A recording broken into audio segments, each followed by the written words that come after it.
and listen to each other, we think the last thing you want to do in a new nascent democracy is to tell them that you should shut up.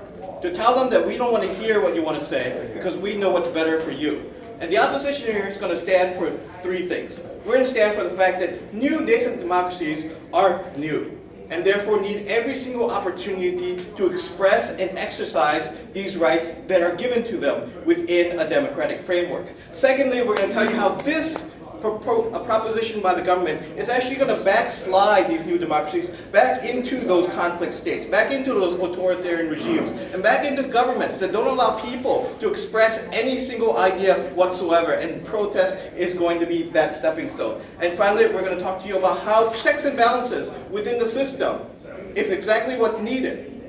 And then these new democracies need the ability and need the confidence seen to be taking care of those problems, to be able to solve those problems within a democratic framework. That's the only way you're going to strengthen democracy and make this actually last. Let's look into what the government came up here and told us. They told us that, look, within democracies, we're not going to let anybody protest on anything. We say protest, and the person is the last bastion of hope against the defense of tyranny. We think governments by the people, for the people, and made by the people, whatever those Americans like to say.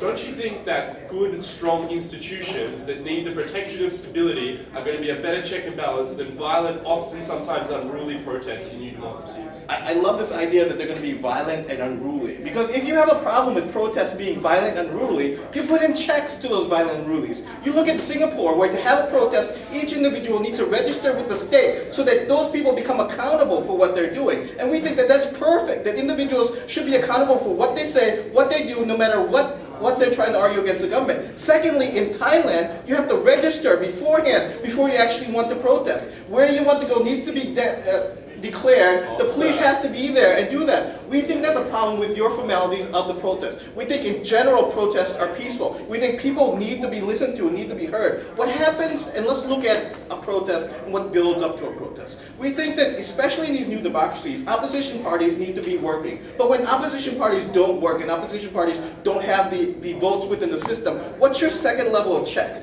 You have the media in there. The media needs to be able to report these things to the people. But usually in new democracies, governments have this control over the media, or the media is just their friend, or the media is part of their cronyist tycoon controlling the government. So we say the last bastion against any dictatorial government or any government not listening to people is the ability to protest, is the ability to listen. But that becomes twofold. Sure. So when people demonstrate, that gives confidence to the military general that, oh, I should come and take over because I'll get support from the people. Look, when the media isn't allowed to declare things, people need to be able to speak their voice. People need to be able to bring this up to them. Let's look at, instead of just the need to be heard, you also have the need to listen. Governments have to listen to their people, especially within these new governments and new democracies. We're talking about multi-party systems, usually that are very factional, usually are coalitional. If you don't listen to these governments, the government's going to fall apart anyway. So that's a need within the government already to do that. But there's also a need to be heard, because division within the states, division within those countries, and division within these countries usually are after conflict-torn regions. And so they need time to heal. They need to move towards consensus building. They need to listen to each other. And the only way to do this is the kind of proposal that we're going to put forward to you. We're going to say that the idea is that political involvement needs to be created. And political protests are the first thing, but not the only thing. There are three things that we're going to do. You need to make sure that awareness happens within a new democracy, because people need to be aware of what's going on. People need to know the issues. Secondly, we're going to create inclusiveness, and third, we're going to work on grassroots democracy. Let's look at awareness, because especially within a new democracy, most people aren't aware of what's going on. Most people don't know how the democratic system works.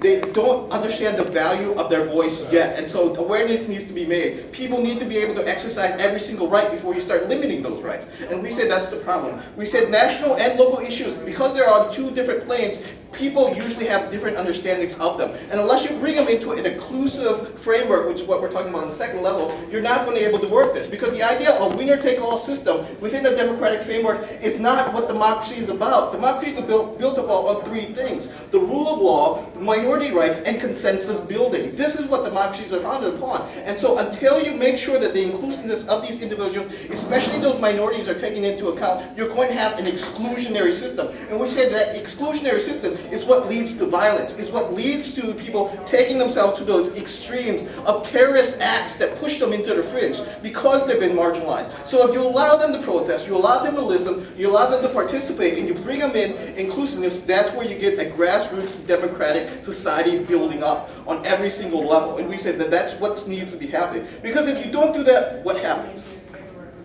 We say this, if you allow the government to suspend these rights, it's going to create a precedent for the extension or the suspension of rights. Before you even give them, you're going to start bringing up these excuses of we must protect the people. We must limit your rights because you don't know how to use them. You don't understand them. And until we express them and allow them to use them and understand them, there's no way we can actually justify or even make credible to the individuals that we are going to suspend them. And so the right for them to develop this is very important, which brings me to my next level, which says that countries need the ability to be seen solving their own issues by using democratic institutions in order for democracy to actually take hold, take root, and actually grow forward. And we say by allowing those countries to actually find their own mechanisms to solve how they're going to protest and how they're going to react to those protests, we see that that's the best way. Because if you don't, you allow governments to become slowly but surely authoritarian. We say 3 regimes, 10 years, 15 years, that's enough to take away any semblance of a democratic society. And you even see in Thailand, some guy getting re-elected is already way too much. In our 62 years of democracy, we've only had one guy successfully be re-elected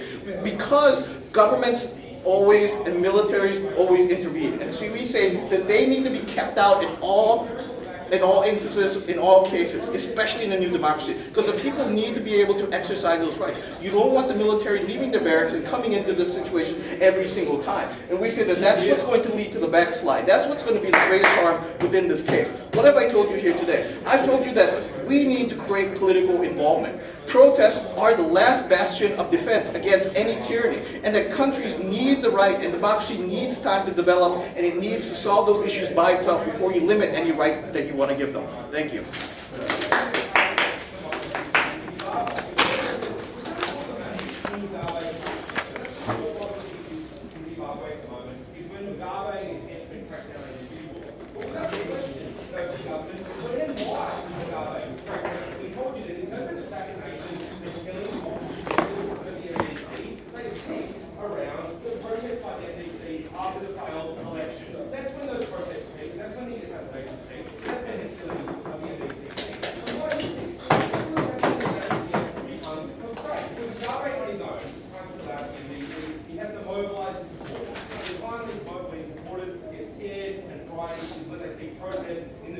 Because they are scary like the city NDC, calling people head. That's when they crack down violently on these individuals. Second of all, when Mugabe started to pull out the